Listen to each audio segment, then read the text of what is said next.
Evo jednog recepta kada želite sebe malo da počistite sa jednim masnijim obrokom.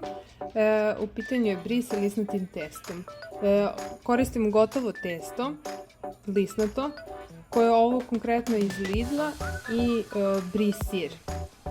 Ako imate okruglu posudu, uvijek možete koristiti ovu foru, znači da pek papir isečete tačno po merama te posude, tako što ćete ispresavijeti pa iseći.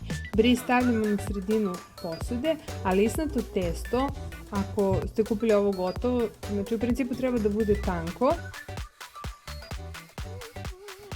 Isečete ga na trake i zatim ga uvijete ovako.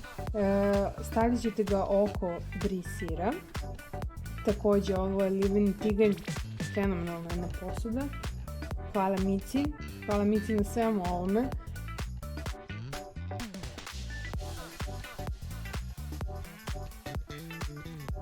Kada poređete cijelo lisnato testo, to je koliko može u posudu da vam stane, umutit ćete jedno žumance i premazati ga da bi se dobila ona fina lepa korica odozgo.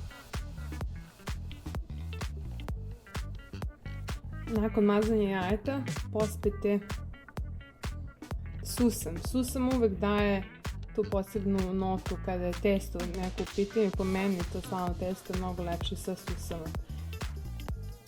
I to je bilo to. Stavite u vreme da se peče oko pola sata. Ne treba da vam zagore ovako kao nama, ali vodite računa, mi smo se malo zapričali pa je malo zagoralo, ali u principu bilo je preukusno. Uživajte u ovom obroku, pišite naravno da li vam se dopada, subscribe-ite se na kanal ako već niste i hvala na gledanju.